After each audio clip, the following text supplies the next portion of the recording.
Hi guys, how's it? It's Karabo. Hope you're good. So it's the next morning. Yeah, it's the next day. Perhaps see outside that the sun is piercing through. I had to eat dinner and sleep and everything. By the time I was done, it was 4 a.m. I lost content because my phone basically died, the battery.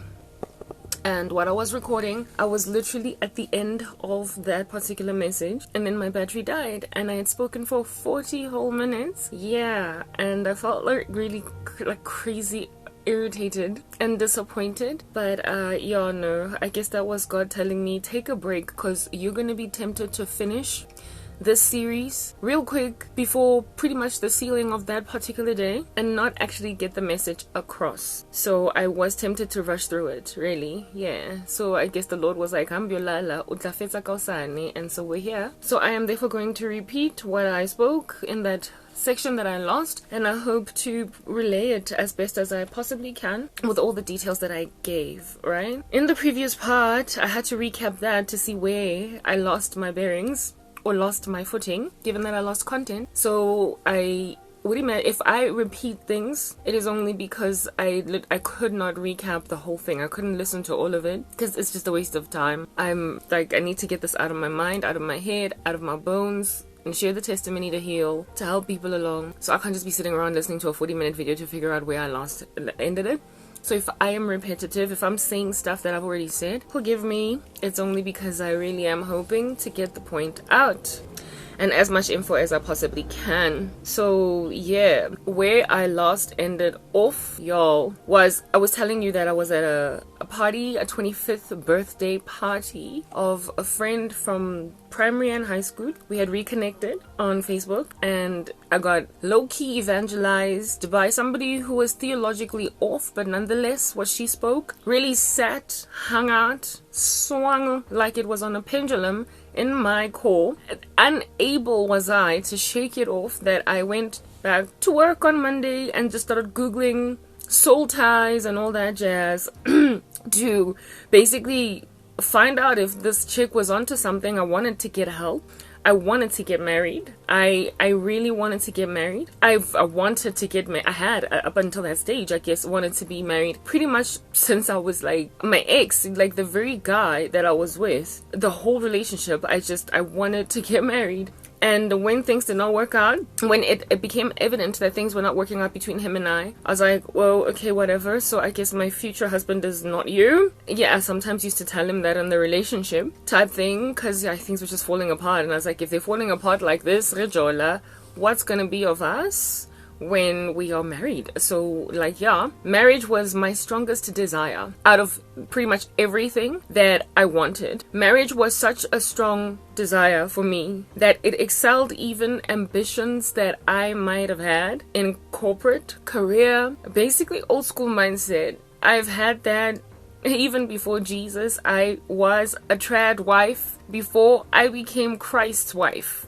I was a traditional wife before I knew Jesus. It was inbuilt in me, chiseled into my system, in my mama womb. I've never valued career or education. I loved studying, but that also kind of paled in comparison in its value, in its girth to influence my decisions in life. Education, friends, parties, all that jazz. Nothing came close to my desire to be a mom and a wife. Literally, a mother and a wife. It's all I ever wanted to be. Frankly, I had 20s ambitions, and feminism never ever, invested its fangs into me to a point of making me glamorize the prospect of just being the super androgynous, hyper strong female, cracking a whip in corporate or in the business arena at the expense of popping tons of kids. I wanted, literally, the number has always just been in my members since I could remember. 7 children. 7. And I did not care what society had to say. When I finally did come to Jesus later on, I had this colleague that fell pregnant very shortly afterwards with her husband after the last pregnancy. And she was being teased so bad for, just constantly falling pregnant. What's wrong with you? And so busy on maternity leave. And she was miserable because of that. And for me, I imagined it incredibly laughable that anybody at all would tease a woman for doing what a woman does. Fall pregnant. She was in a marriage. She was blessed, and for her to fall pregnant immediately after another baby, it was that's how I envisaged my season of childbearing, however long it lasts. I will literally back on back for years on end just fall pregnant. There will come a time in my life when there will not be a single year that progresses where I am not pregnant. That was my plan, because ever since I was as young as 22, 21. So by the time I got into the relationship with my boyfriend, that guy, right, I already had these ambitions. I didn't want a child out of wedlock, neither a child without having any, a very strong financial system, in the sense that I had my own car, my own house, and everything. I definitely wanted it to be within a marriage where both my husband and I had everything. But as soon as, the moment, I indeed wanted to, maybe take a year or two in the first 2 years of our marriage to just enjoy each other. But following which, I would just, keep popping babies. That's the thing about people in the world, you date and you fornicate like no man's business. And then you still want to take a break between you being married and you having children in a married state with your husband now, despite having already lived like a married couple before you got married. I can understand a Christian couple wanting to enjoy each other for the first 2 years of their marriage and then having kids. But when worldly couples make that decision, it's you've been fornicating, you've been cohabiting, you've been doing, you might as well just pop the babies now that you are in a marriage. Now that the man has made an honest woman out of you, why are you wasting time anyway, whatever. But I had that mindset. I was once I'm married, my husband and I will enjoy each other as a married couple for 2 years or 3, and then we'll have babies. Of course, at the time I had time to make that decision, because I did not yet have a geriatric womb, right? This guy that I was dating, he was the first guy that made me feel like this here is a man that I can basically be the baby mom of, right? Every other guy that I'd ever been with in the past was so just no, it didn't make sense. The one dude, like I said, was a closet homosexual. The other guy is kind of irresponsible, and I was now with a dude that actually showed me love, and I imagined that he could actually dote over children. I also saw his family structure, and it was very loving. His parents never got divorced, and I was like, this is it. This is the guy that I'm gonna have kids with. So I mean, you would imagine then, when 5 years progressed and we were not married, we were not even, it didn't appear like things were going anywhere near that. I was just getting very frustrated, and my biological clock was ticking. I wanted to be a young mom. If a man had made an honest woman out of me at the age of 22, I would have had my first child at 23, second, 24, third, 25, fourth, 26, 27, etc. Literally magic number, or miracle number, we don't do magic in Christianity, for me was 7. I decidedly wanted 7 biological children. Never mind adoption yet, right? I wanted 7 biological children that I would produce from my own belly from the age of 22. And I did not care to fall pregnant every single year of my mid to late 20s, or even early to late 20s. And the only thing that stood in the way of me getting into this particular mode was marriage. And yeah, well, my ex did not quite do that fast enough. So by the time then, I was 25, 26, and this dude was just kind of dilly-dallying, because I was dating him from the age of 22, right? I was like, you're messing with my plans. You're messing with my desire. I want to be a young mom. I want to be a yummy mummy. I want to be a hot mom. I want to be a cute, beautiful mother that's going to go and collect her children from school. And the kids in the school are going to be like, oh my goodness, your mom is so fly, to my kids. I wanted that. Perhaps vanity had a lot to do with it, but I wanted a young pregnancy. I really did. And like I said, I was prepared to be pregnant for 7 whole or 8 or 9 years non-stop. And I would not have cared what anybody said. Just pop in babies. Like I said, the number that I was gunning for was 7. I wanted 7 children. So turns out the Holy Spirit had always just been kind of hovering around a sister, because I later came to learn that 7 is the number of God's completion Yeah, I wanted 7 children. So you could imagine the sorrow in my soul right now, in my core, in my general demeanor, when I'm like 38 with no children. It's just like, what's happening? Okay, what's going on? Like, I was supposed to pop a lot of babies. I longed for twins. I did. But, you know, we don't got those genes at home. I'm not really sure if twins are more genetically predisposed in men or women. I don't know if it's the woman whose egg is more likely to split or the man's, you know, juice that causes twins. I'm not really sure whose genes it is, the twin one, but I personally don't have it. In my family, there are no such human beings. And I was like, oh man, that sucks. But Jesus is the one that, you know, can pull a miracle. I've had dreams of having twins like I have, like a boy and a girl.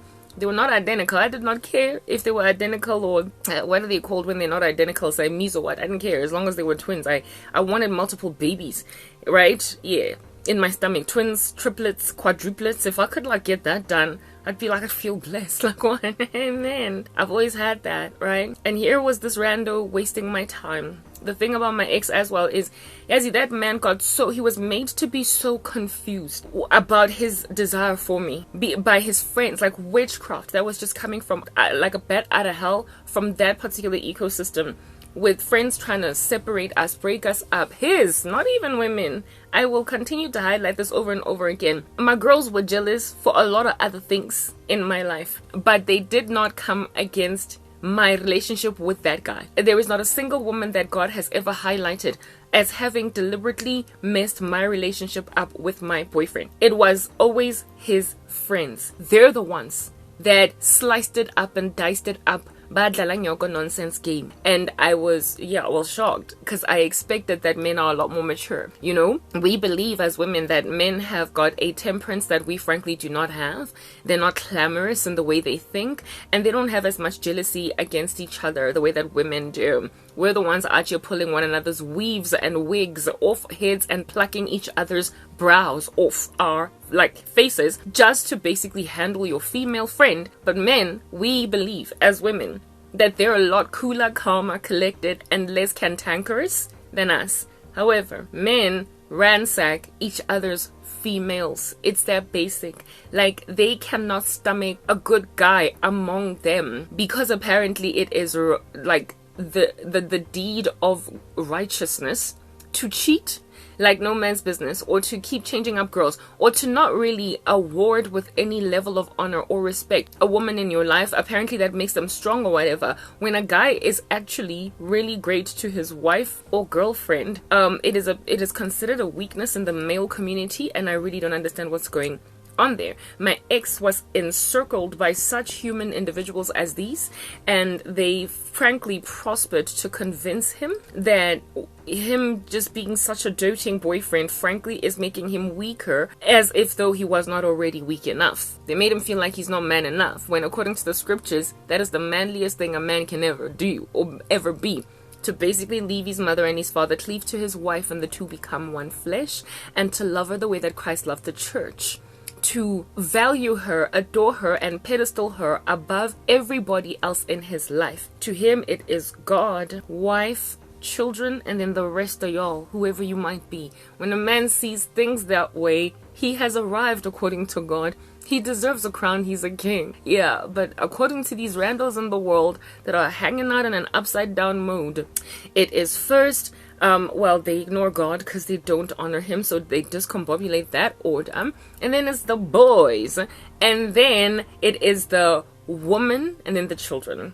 So whatever the boys say or do influences what he does with the female. So you will find these dudes falling in love with women all over the show, happy to just be the baddest boyfriend in the game, and then Kausani, he's just a douchebag. It's like, how did that even happen? I know, you've got a man cave.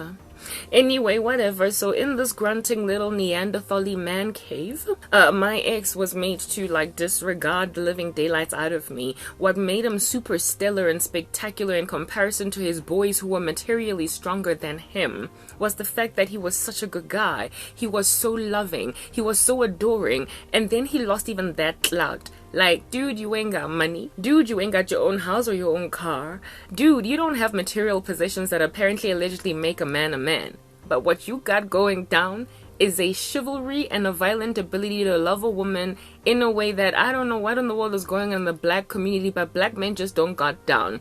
Black men and their misogyny, black men and their calling women B words, black men and their hypersexualization of women, their lack of patience when it comes to sex, all that jazz. You got that right. I don't know what planet you're from, but you're cut from a different cloth. You got it right. And these guys took it from you. So the clamor in the male community, the hair pulling out and the plucking out of eyebrows and eyelashes, tantamount in the male community, is messing with the messing with wives, messing with females, messing with how men basically take women in their stride. My ex had a cousin who was the bane of, I can't really say he was the bane of my existence, but I really disliked him. I did. He was the, frankly, only family member in my ex's family that I could not stand. Everybody else I was good with, right? This guy, I didn't like him, not even in the slightest, precisely because of how he was to his girlfriend. So let me just put this out there. When I met him first, he gave me, quite a vibey attitude. And I was like, ugh, whatever. Like, sometimes black guys are like that. They pass females shade for whatever reason. So I was like, he's one of those. Anyway, I'm dating the cousin. It's fine. It's not like I'm dating you. And all the rest of the family seems to think I'm the best thing since sliced bread. So whatever, dude. This guy, I'm hearing things outside. When we started dating, when my ex and I started dating, he was single. Well, more or less. Like, he was sleeping around all over the show. He was a little player. Like, he was, all over. Nasna made. He didn't have rechte. That's what they used to call us. Basically, we're not the side piece, we're the main. And women were just happy to embrace that in their stride. Anyway, whatever. That's what he was when I first met my boyfriend. Didn't have any such female in his life. And maybe a year progressed with my boyfriend and I being together. And then this guy that every time we would go out partying, dancing, clubbing, and he was there. He was with the new lady chica in his armpit or whatever, Unadula, he was just busy. Alright? Out in these streets doing a random, strange, odd thing. And I knew this about him, and I never really liked him for those reasons too. I didn't like guys that did that with women. They never ever sat well with me. I could never ever embrace them as regular human beings. They were just monstrous to me. I did not like player guys. They were irritating and they were disgusting. In the sense that I felt like they were, men who sleep with prostitutes. I don't understand how they can dive into a woman that has been with so many men and not feel uncomfortable to do that. So when a man then not so much sleeps with prostitutes but sleeps with so many women, it might as well be sleeping with prostitutes, because it's just diving into so many different environments and just carelessly. It is so self-destructive and demeaning that I don't get it. I don't understand player antics. It's filthy. It's disgusting. It's bodily fluids, for crying out loud. I mean, tongue in so many people's bodies, man, but it's just I don't get it. It's unhygienic, but they do it. Yeah, anyway, so this guy was like that, and his unhygienic ways with all these many females, but whatever, he wasn't my boyfriend, he was my boyfriend's cousin, and I sort of kind of, suffered him whenever he was around.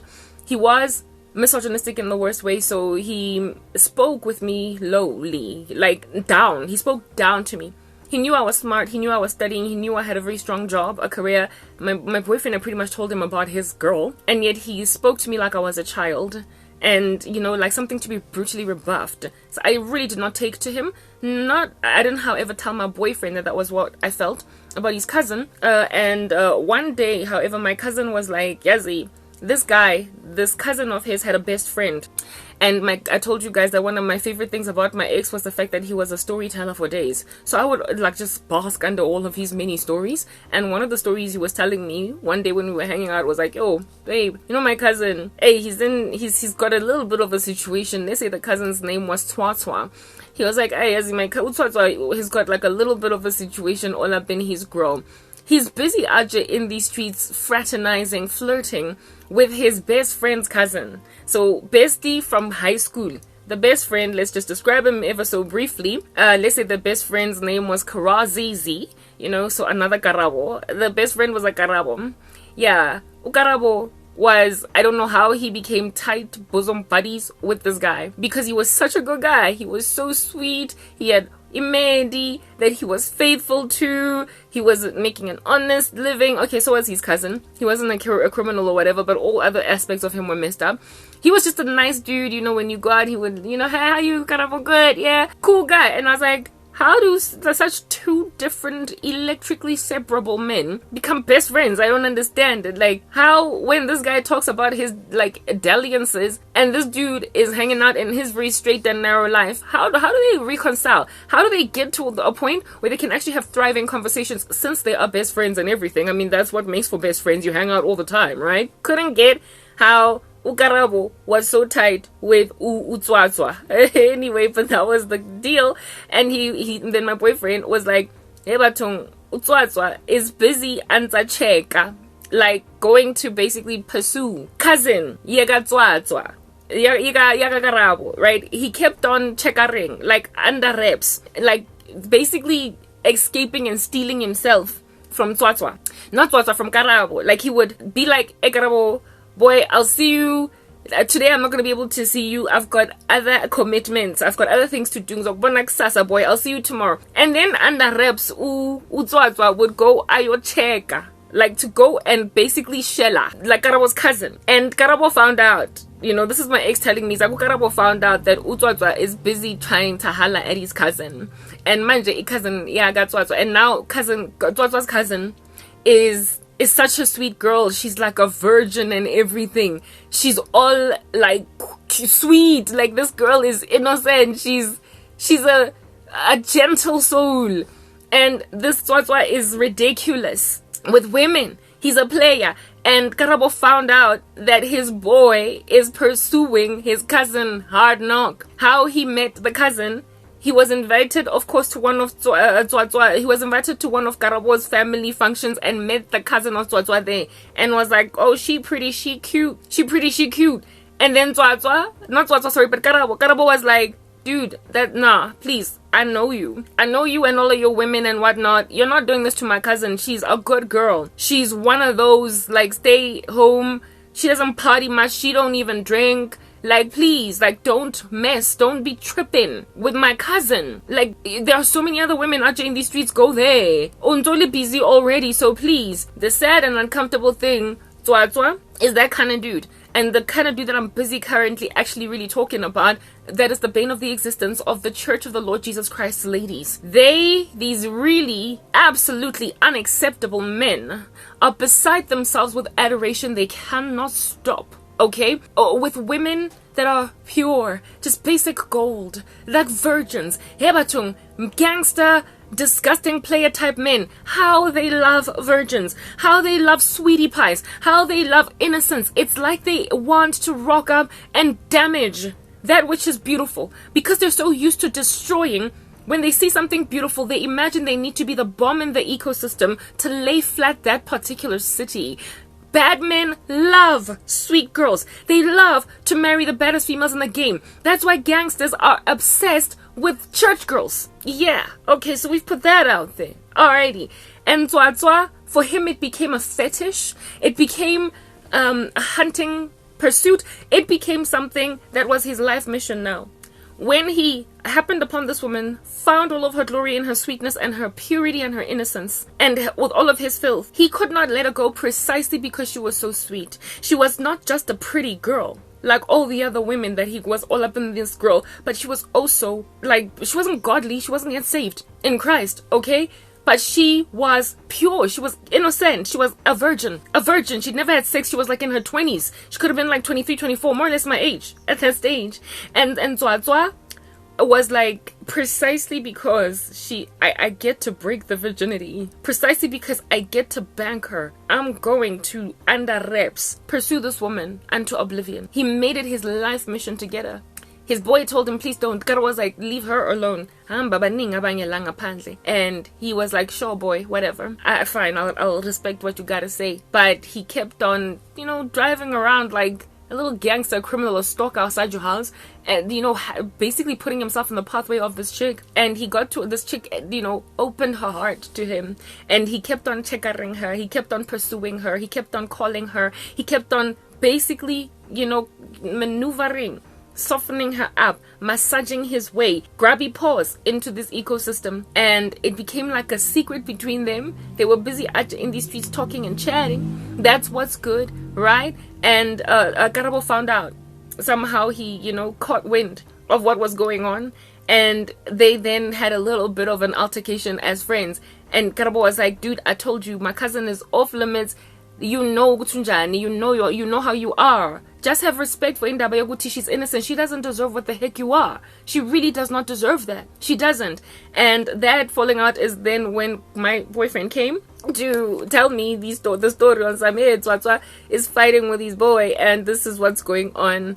And all I could think about in my head was, really and truly, the ball is in the court of the female at this point, because that guy's not going to stop. This woman has to be the one to have enough sense, ration, and reason in her noodles to refuse to date this dude, because at this point this guy's gonna want to pounce in. I just knew that there is nothing that the cousin can do, because his cousin, female cousin, is going to date this guy if she wants him. So she has to be wise enough to not allow the local player, for crying out loud, known for such a reputation as that, to take her. She has to be the one, because this boy is not going to listen to his friend. He just ain't. He's not going to respect his friendship with his boy. His best friend from high school, he's not going to do it. However, a couple of months extra progressed, and my boyfriend then rocked up and he was like, Tswatswa, and let's say her name was Riri. He was like, Tswatswa and Riri are dating. Tswatswa and Riri are dating, and who is this? The cousin finally capitulated. The cousin accepted that Uriri wanted Utswatswa. At which point I was like, I don't know, maybe she'll change him. Maybe he'll love her so bad that he will stop cheating, whatever. When has that ever happened? Maybe utlaba different. He was really very misogynistic against women. He spoke low of them. To me, he spoke to me low, and that never changed. So when he started like dating Riri, I remember thinking, I wonder how he talks to her. Like, is he this like underestimating and undermining and demeaning and low playing of her? Because he certainly does it with me. And he also keeps on counseling my boyfriend. There was a time when we were at a wedding at my boyfriend's family's like function thing, some offside place Koval, and we were at a table chatting, me and my ex at the sitting at Kotafuleng, and his cousin was there with us, really three Kotafuleng in, and I was talking with my boyfriend with an excited tone, like I was raising something, and his boy, his cousin, Kiliteng, right there, looked at my cousin on some ish, like, don't take her seriously, boy. Like, literally, I was right there. He was like this, like, he spoke of me like I was nothing. Literally, he made me and my ex fight, because my ex did not stand up for me. Like, things that my ex and I used to fight about were among these. The fact that when his boys would disrespect me, he just never put them in their place and was like, no, don't talk like that to my girlfriend. Don't talk like that about my girlfriend, especially not when she's here. Like, she's like right here, dude. My boyfriend just, like, his face looked down on some ish, and I got so mad, so angry. Unfortunately, we were all the way Goval, and there was no way that I could just leave and storm off. So I had to stick around, upset the rest of that evening, just like unable to even have normal conversations because I was boiling with everybody. I was so angry, and my boyfriend knew it.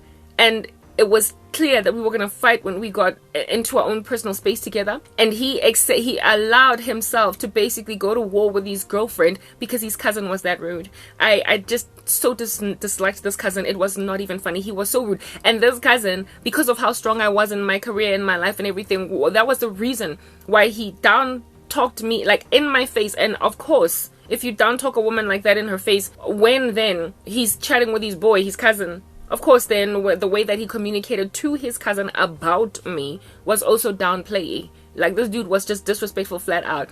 Those are the things that I observed about this guy before he dated this chick. And here it is that we're at I find out that this chick finally capitulated to dating Tswatswa. And, well, predictably and very typically so. about a year into their relationship. So basically I was still with my ex. About a year into their relationship, she gave him her body and everything, right? So she waited a year. She made him wait a year, and he waited, because it's such an exciting thing for a perverted man to break a virginity of a woman to a point where he will wait for her. But understand that in that entire year in that whole entire year of dating this woman, waiting for the virginity to be broken, I had gone out with my boyfriend, partying and whatnot with Tswatswa where he had a side chick. And one of the days where he had a side chick, his boy was there. Yes, I couldn't, like, his best friend, the cousin. That is how much the society does not protect women. His cousin was there, and his cousin observed his boy cheating on his cousin.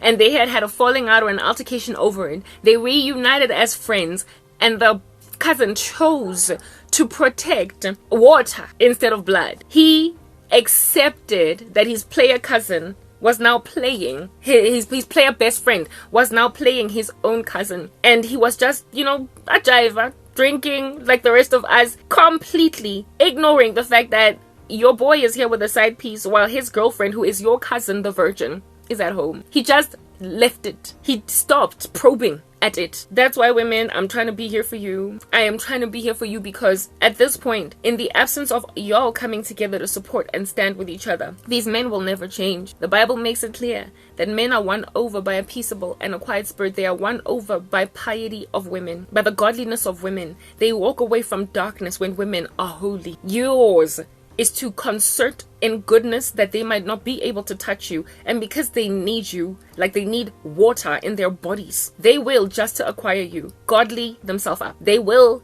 rise up to the occasion, precisely because absent of women, they frankly cannot survive. They treat us like they can do without us.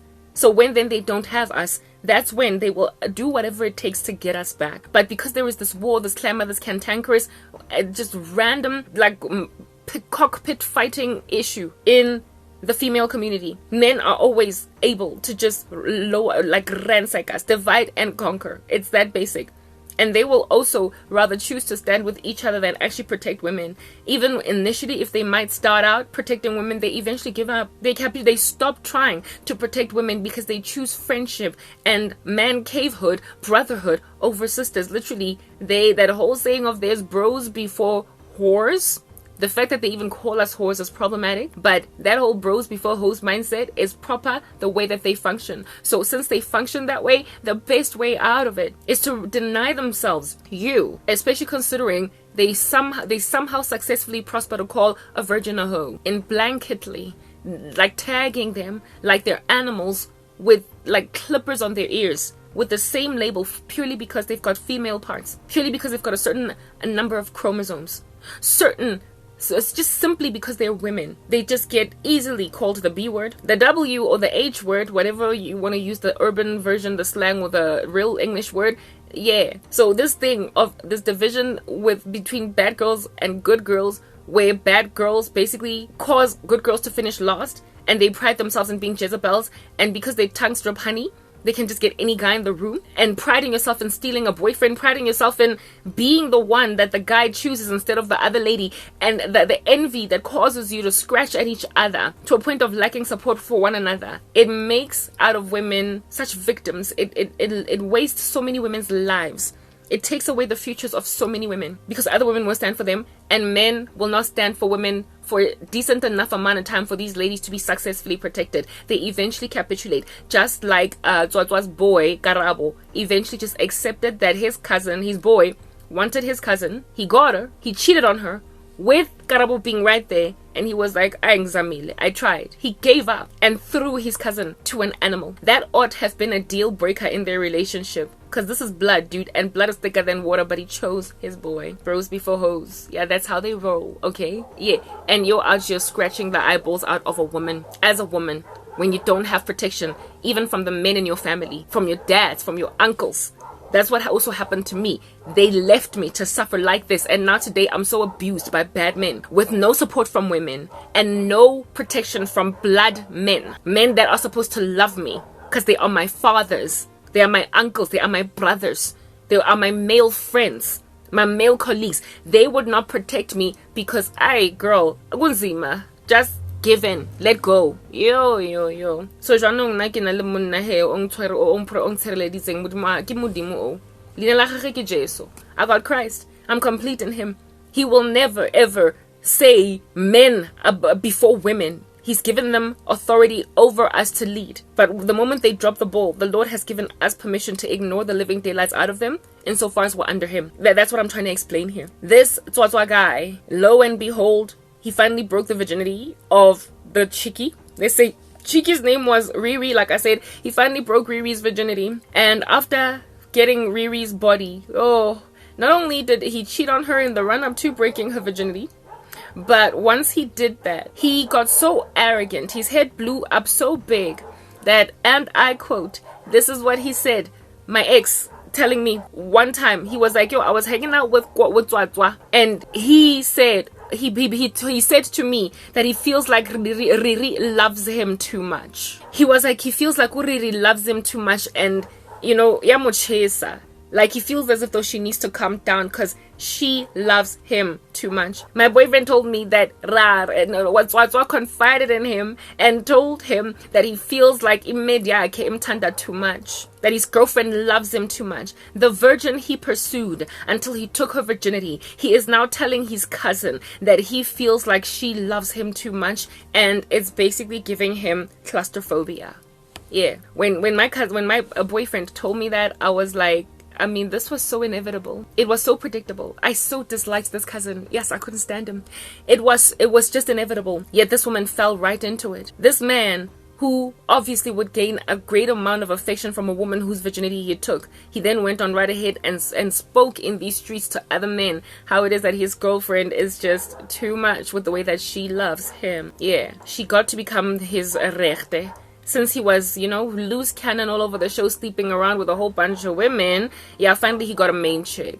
And the whole main chick phenomenon, I keep on saying to women, why are you content and happy to be a rechte or a main chick when you're supposed to be the only one? You should not be given a title as a main precisely because if there is a main, there must be a side. You should just be a wife and that's it. You should be the only one. You should never be called irrechte, because to suggest that you are irrechte means that there is somebody who is a wrongdoer. It means that there is someone that is not the main. So, HIV much, gonorrhea much, chlamydia much, clap much, HPV much, trichomoniasis much. Goodness gracious. Baby, mama, drama much because he impregnated somebody else. That is you. Miserable wife. Miserable girlfriend. But hey, you got to be irrechte. My ex was hanging out with people like this. Bad company corrupts good character. Here it is that Tswatswa's best friend Karabo got corrupted. And my ex was, of course, in and of himself, corruptible. The Bible says, you will reap what you sow. Do not be deceived. God is not mocked. For whatsoever a man sows, he will reap. So if you sow to the spirit, you will gain eternal life, but if you sow to the flesh, you will reap corruption. And my ex was sowing to the flesh by continuing to hang out with gangster flesh, and so he reaped corruption. Ultimately, he knew he had a good girl, and he was busy listening to bad men, and he would not protect me to stand for his good girl. And just like Tswatswa, he ended up having worthless conversations with worthless men, downplaying the name of a great wife, a great girlfriend, a future wife, a woman that was ride or die, until he lost her. And now he has reaped corruption. He has reaped a violent amount of corruption. I should have known at that stage that these things rub off. So if my ex can hang out around a person that speaks like that about Imediake, a woman whose virginity he broke, then what in the world is my ex gonna end up talking in the climate of these wicked men? Yeah, no. So despite the fact that I wanted the picket fence, I wanted the children, I wanted to pop a whole bunch of babies, my ex was busy getting told by friends like those, cousins like those, men with like those that he kept on hanging out with that Karabo needs to be subdued, and dude, you need to be really sure if you want to marry there because she's too strong. Like you can't just be doting over Umfazi like this. You can't let yourself go. He was a man and these men made him a little boy that's busy hanging out and he passed up a woman that he could have married within the first year of dating and gone on right ahead to be a father of 7, maybe 8, maybe 10, and been a very happy man. But he dragged his feet through life, wasted the living daylights out of my time, and listened to some pretty satanic men who kept on talking to him about women like they ain't jack, to a point where he didn't even defend his girl each and every single time whenever she got insulted by these boys in front of him. And it caused me to blow my top. When I would then blow my top, I would then get looked at as one of the uqadi. She started uzorasa manje futhi. Don't listen to her, boy. Proper. A man made to ignore his distressed woman that he is in love with at the peril of his relationship. But, temporarily, he is going to basically heed these men so that he can look good in front of them. And then in private, when it's just the two of us, then only he apologizes. Then only he buys me a rose and a teddy bear. I told you guys the story. I hope I told you that I didn't lose that content. About the accident that we had, where he ended up buying me a rose after an altercation that we had. The thing that caused me to stop drinking. Yeah, you then buy me a teddy bear, you buy me some flowers, you buy me all of these things when it's just the two of us, but you could not stand up for me in front of your boy. Stuff like that chipped away at our relationship until it was completely over. Next part.